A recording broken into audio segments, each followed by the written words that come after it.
Hello, ladies and gentlemen. This is Eddie Marcus, and I'm so very glad to be back again in this effort to save America, in this effort to save humanity.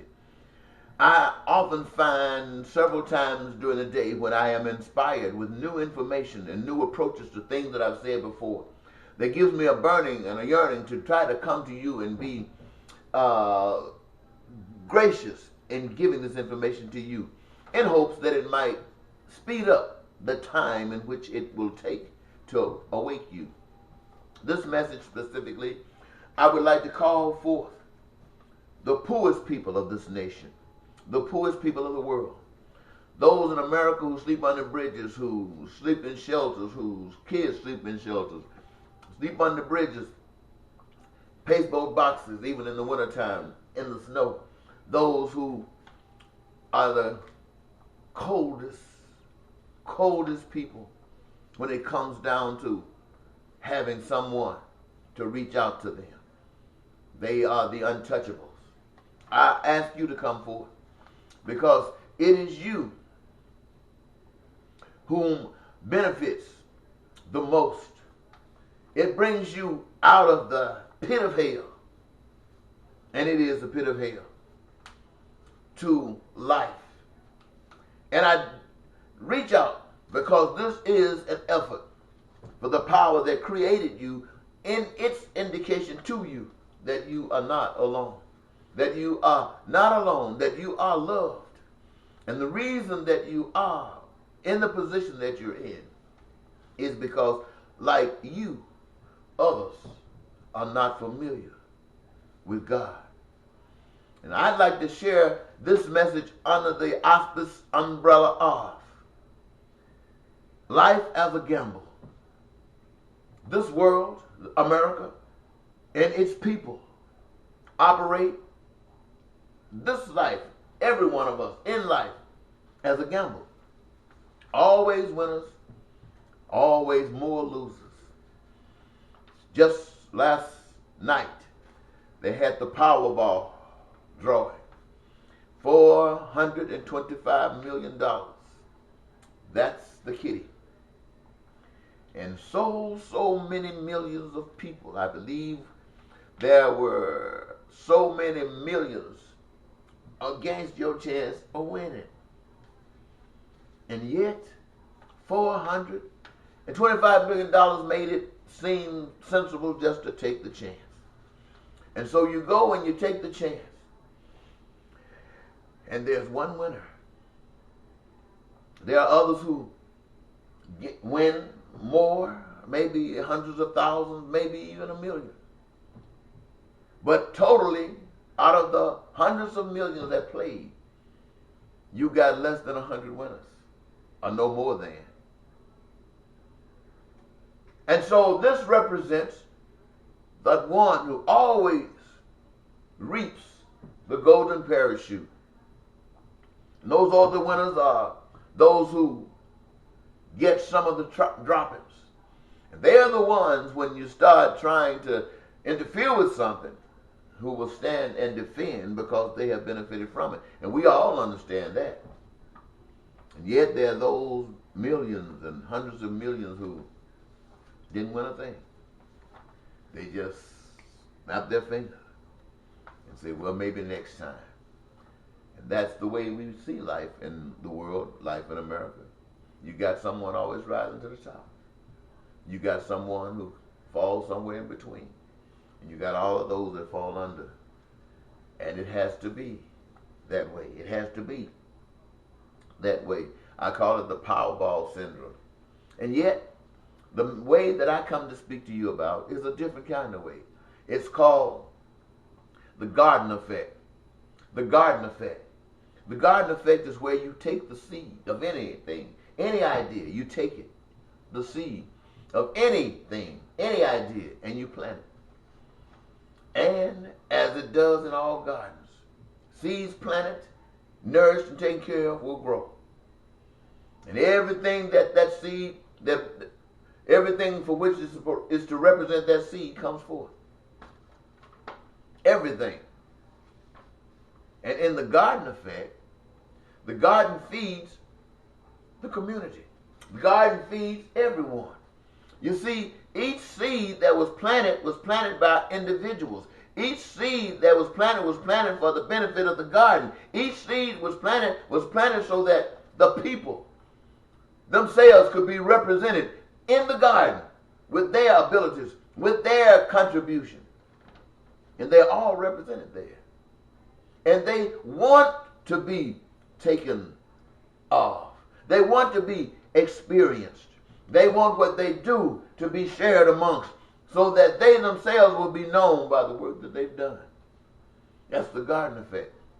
And everybody, nobody at the top, in the middle, in the bottom, everybody's floating high. That's the garden effect.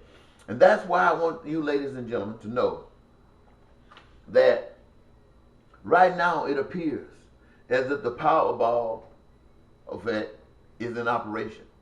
Everybody still wants to play that game, thinking that they one day, maybe if not today, will be the winners. But I want you to know, if you play that game 365 days a year, you will be 365 days loser.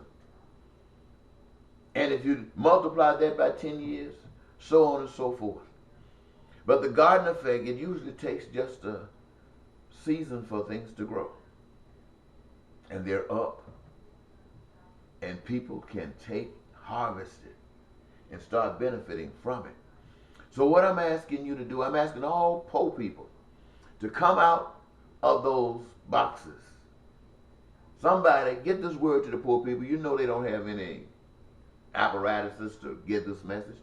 But tell them, make some flyers if you care a little bit, that they might get them. Go to the Dorothy Days, go to the shelters, put up a flyer saying that God has not forgotten you.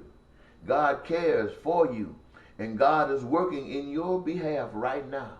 These days of suffering that you have known during the period of time that you have experienced it are coming to an end. The power of love will defend love, and you will be drawn back into the fold, and the life that was intended for all of us from the very beginning will be benefited and usurped into this new way of life. This is the garden approach.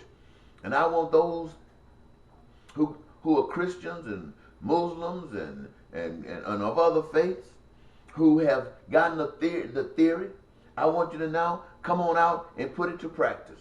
Put it to practice. I'm calling all of you out to put it to practice. Creating food shelters in the past was good. It's all you knew how to do. But today I stand before you to tell you that a food shelf is not good enough. A shelter to house a family or individual or whatever overnight or a week or something like that is wonderful, but it's not wonderful enough. Unemployment checks to help people do whatever little they can do is great, but it's not great enough. Right now, we must put everybody to work. Right now, we must assure that everyone has the kind of homes that brings them comfort. We must make sure that everyone has access to the education to make them be or help them be the best that they could be at whatever it is that they are. We must make sure that everybody got health care from the womb to the tomb. We must make sure that the garden is growing and growing and growing from the hillside to the mountaintops over the river bounds, and that the world can see that the garden is still alive. It's alive because of you and me. And it will take all of us. We must all work together to get those who don't believe in such as this I've said. There are those who don't believe in God. There are those who believe that individuals have the right to claim power over weaker individuals. And that if there is a God, God has given them the right to do just that. There are people who believe just like that. And they run the world today. They run the world because others, all of us that fall under there, are afraid. We listen. We don't know any better. We trust what others say because we don't know how to hear for ourselves. To hear for yourself, ladies and gentlemen, is to go to the heart. The heart never lies. But reading books, whether it's the Quran or the Bible or any other book, the potential for lies exists. And where that exists, lies are being made. You can guarantee that. You can put your mother's life on that. And that is the absolute truth. But I want you to know, ladies and gentlemen, the heart never lies.